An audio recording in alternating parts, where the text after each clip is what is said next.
దేవుడు నీ యొక్క పెయిన్ని, నీ యొక్క హ్యూమిలియేషన్ని దేవుడు ఎలా మారుస్తాడట? ఘనతగా మారుస్తాడట. Yes, our God is the God who can make impossibilities into the possibilities. Our God is the God who can change your life. నీ జీవితాన్ని ఆయన మార్చగలడు, నీ పరిస్థితిని ఆయన మార్చగలడు, నీ స్థితిగతులను ఆయన మార్చగలడు. There is nothing impossible without Jesus. There is absolutely nothing impossible without God Jesus. యేసు అసాధ్యమైంది ఏది లేదు. ఆయన సృష్టికర్త అయినటువంటి దేవుడు, స్వయంభవుడైన, సర్వజ్ఞుడైన, సర్వజ్ఞాని అయినటువంటి దేవుడు, సర్వశక్తిమంతుడైన. Is the God almighty, El Shaddai. ఆయనకు అసాధ్యమైంది లేదు. శూన్యం నుంచి సమస్తాన్ని కలుగు చేశాడు ఆయన. శూన్యం లేదు, నథింగ్ కదా అది. So he made everything from nothing. శూన్యం నుంచి సమస్తాన్ని కలుగు చేశాడు. ఆయన నోటి మాటకు అంత గొప్ప శక్తి ఉన్నది.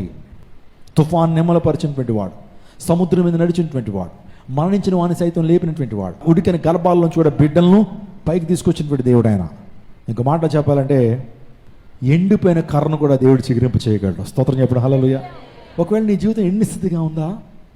ఎండిపోయినటువంటి పరిస్థితి, జీవం లేదా, పచ్చదనం లేదా, శాంతి లేదా, సమాధానం లేదా, అభివృద్ధి లేదా, ప్రాస్పారిటీ లేదా, ఎంతో విచారంతో ఒకవేళ ప్రభు సన్నిధిలో ఉన్నావా?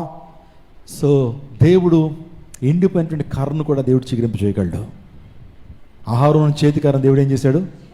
చిగురింప చేశాడు. ఉదయకాల సమయం నీ జీవితాన్ని దేవుడు చిగురింప చేయగలడు అని చెప్పడానికి నేను ఎంతగానో సంతోషిస్తున్నాను.